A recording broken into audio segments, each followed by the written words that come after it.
Hello, how mother fathers, welcome in. It is time for another edition of Kyle Reacts.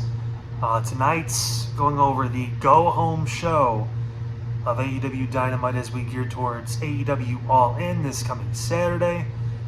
It is official. We'll be watching it, so this is an opportunity. This will be technically the first AEW pay-per-view that I have watched because I have not bought it. But now we've watched Dynamite in this React series for almost 2 months, and it is game time for AEW to deliver on their biggest show of the year. How did they send it home? What do we like? What do we not like? Let's break it down. First off, things that I liked for the show today, or tonight, last night, probably now that you're seeing this. Okada and Omega, the package was great.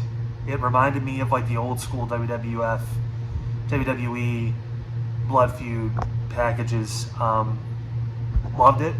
I'm sure it'll be more interesting than the actual match itself, unfortunately, because Okada is about as entertaining as a wet blanket. But Omega is the guy there, man. He is their North Star as far as one of the key cogs for why this whole thing started. So the crowd obviously will be behind him, and they will be energized for him. They'll be energized for what this match was 7-8 years ago. Now, who knows? But nevertheless, the package got me. I'm interested in the match.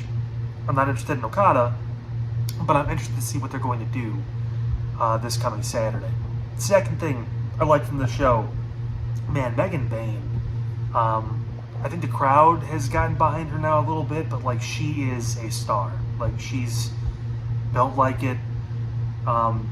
She could be one of the women that are in rotation for that championship whenever Toni Storm loses it. If it's Mercedes, whoever, it doesn't matter, which we'll talk about them in a second. But nevertheless, I mean, yeah, she just has the look. She has everything going for her. That was fantastic. And the last thing I liked, because it's 3-3 today, we're actually back to the old format, so to speak, but Swerve was great. I mean, Swerve on the show showed the character, showed the playful side, while also being able to be serious and look like he is the star in the company. I think, unfortunately, he probably outshined Hangman, which we'll talk about in a second again, too. But, yeah, I mean, aside from Darby Allin, Swerve right now feels like the most logical choice to take the company into the future. Not Hangman Page, but that's just me saying that. And I like what Hangman's done the past couple of weeks, even last month or so, watching the show. But Swerve just seemed like he was more important. That's just me, but nevertheless. Moving on to the things we did not like in the broadcast for AEW Dynamite. I feel like you just can't give Mercedes Moné a microphone live. You just can't. She finds a way, even with the simplest stuff. Hey, just tell your opponent to come out. But she finds a way just to make it sound like it's written, like it's not even just, it's beyond scripted. It's like practice scripted to the point where like you can't remember it.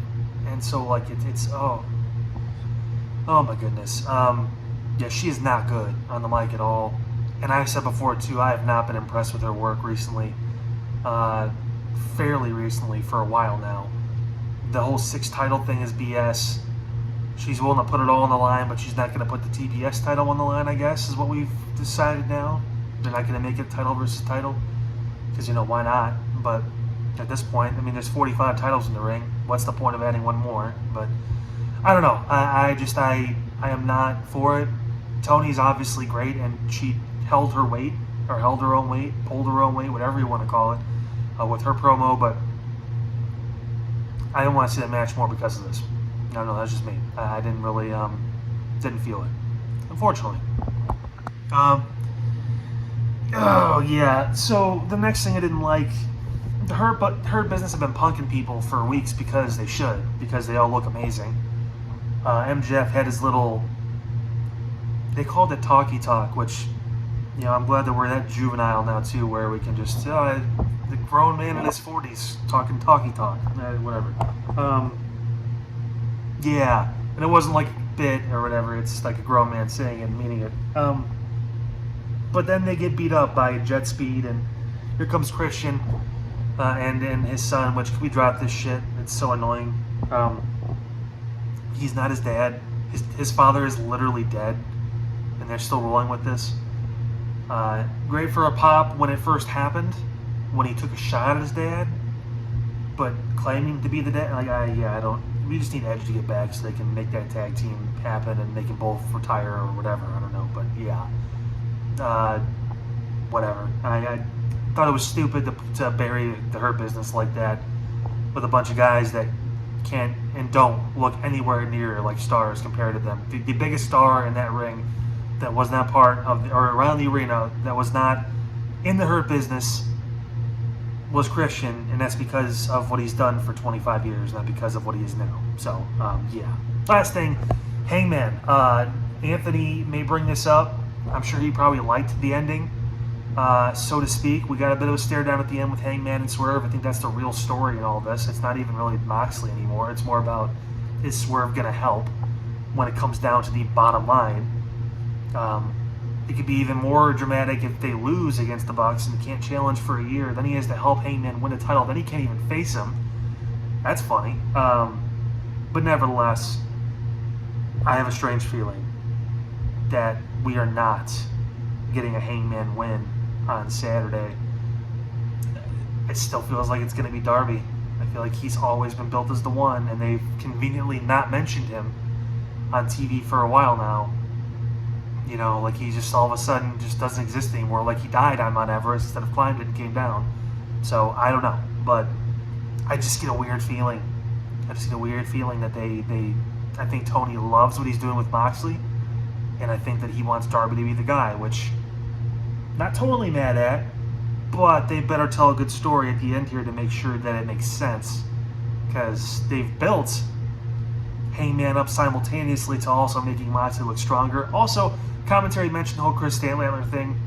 I should say her name correct because she is solid.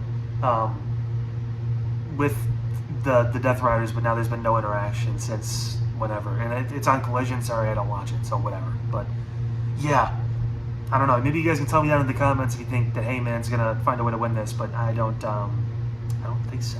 So that's gonna wrap it up for our reacts here for AEW Dynamite on your Wednesday, going into your early Thursday morning. Day off on Thursday for me, not entirely though, as the next full episode of the Side Hustle Wrestling podcast comes out. And don't forget, of course, Friday we'll be back for the next Kyle Reacts with Friday Night SmackDown, the go-home show before Saturday night's main event and Evolution this weekend. Busy wrestling weekend. We got a lot coming your way over the next handful of days. Stay tuned. Until then, subscribe so you get notified, and I will see you tomorrow. A full episode of the Side Hustle Wrestling podcast. Have a good night, guys.